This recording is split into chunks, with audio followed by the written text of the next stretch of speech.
Hello दोस्तों। आज जो हमारे पास कोर्स की इंफॉर्मेशन मैं देने की कोशिश कर रहा हूँ वो है फुल स्टैक वेब डेवलपर। अगर आप आईटी, कंप्यूटर, डिप्लोमा, बीएससी या किसी भी तरह के बैचलर्स डिग्री जो आईटी फॉर्म के रिलेटेड है, या फिर आपको एक अच्छा करियर बनाना है इन आईटी, तो आप ये कोर्स की इंफॉर्मेशन आपके लिए है। Full stack web developer.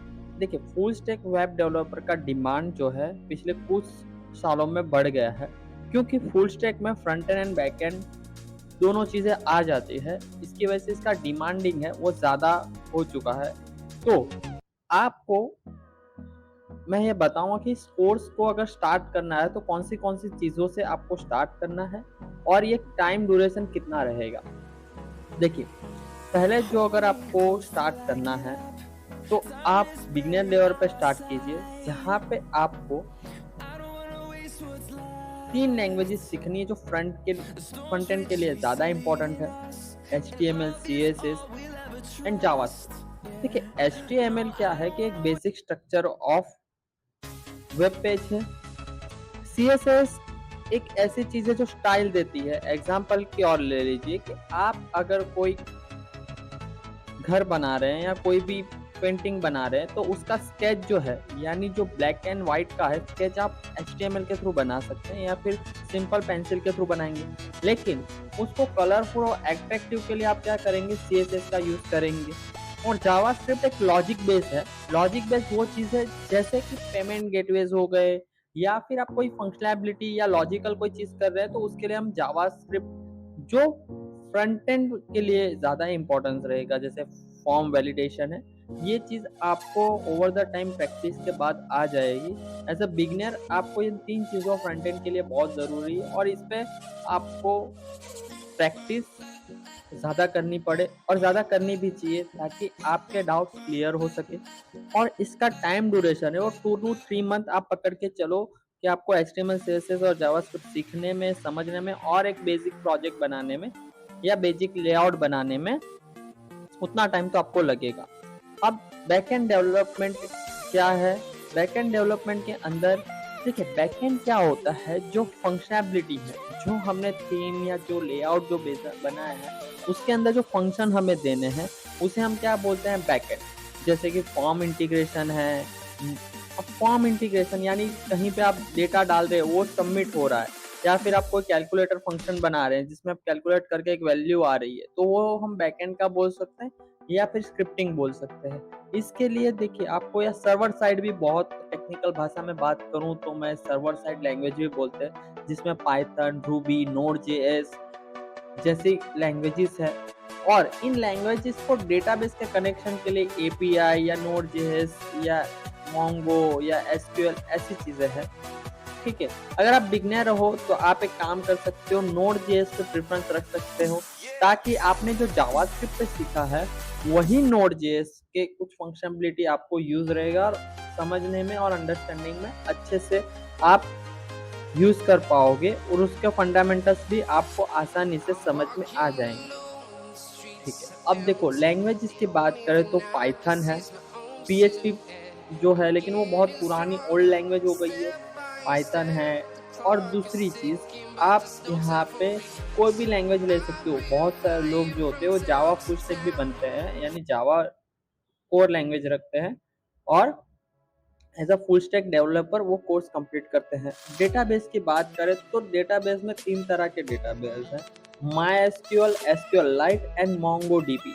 अब देखिए, MySQL, SQL ये एक टेबल फॉर्मेट बेस्ड डेटाबेस है, और MongoDB ये डॉक्यूमेंट फॉर्मेट में है। यानी डॉक्यूमेंट फॉर्मेट में मतलब ये जो होता है डेटाबेस, वो कोई भी टेबल के फॉर्मेट में नहीं बन पाएगा। क्लियर?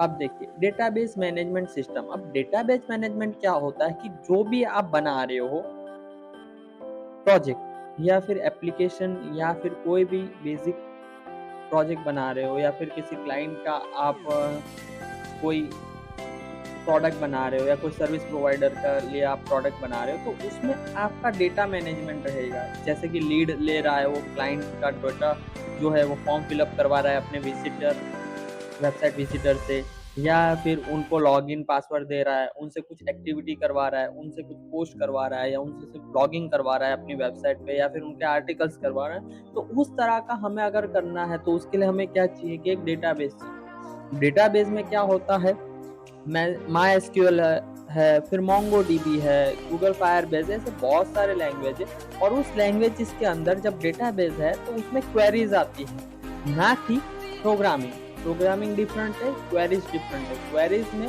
ऑलमोस्ट डेटाबेस आएगा और डेटाबेस में ऑलमोस्ट क्वेरीज आएगी, ठीक है।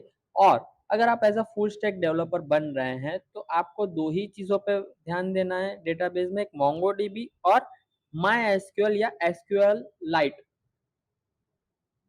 और अगले स्लेट में बात करें तो फ्रेमवर्क। अब देखिए आप यहाँ तक पहुंचे हो, मतलब आपको ऑलमोस्ट आपका फ्रंट एंड बैक एंड और डेटा स्ट्रक्चर या डेटाबेस आपको क्लियर हो चुका है। अब जो आपको सीखना है वो है एक फ्रेमवर्क। तो फ्रेमवर्क क्या होता है, बेसिक फंक्शंस होते हैं या लाइब्रेरी फंक्शंस भी बोलते हैं, जिसके बिहाफ पे हम एक प्रोजेक्ट बनाते हैं, जिससे आसानी होती है पहले से ही।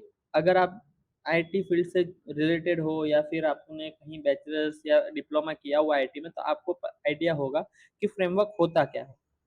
अगर आप बिगनर हो तो मैं बता दूं कि फ्रेमवर्क एक तरह की लाइब्रेरी फंक्शन है, जिसके बेस पे हम कोई भी प्रोजेक्ट या वेबसाइट बनाते हैं।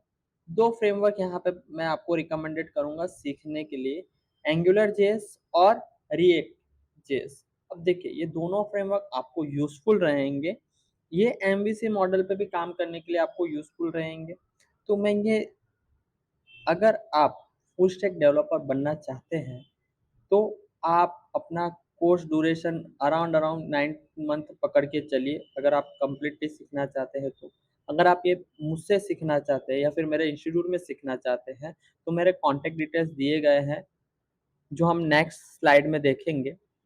और नेक्स्ट वीडियोस में मैं आपको ये बताऊंगा कि इसका स्कोप क्या रहेगा, जॉब कैसे अप्लाई करनी है, इस बारे में।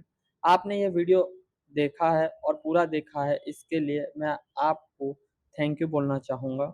और कुछ भी डाउट से आपको फुल स्टैक या आईटी क्वेरीज के रिगार्डिंग या करियर रिगार्डिंग जो आईटी फील्ड में बनाना है आपको, तो आप मुझे नंबर पे कांटेक्ट कर सकते हैं, ईमेल कर सकते हैं।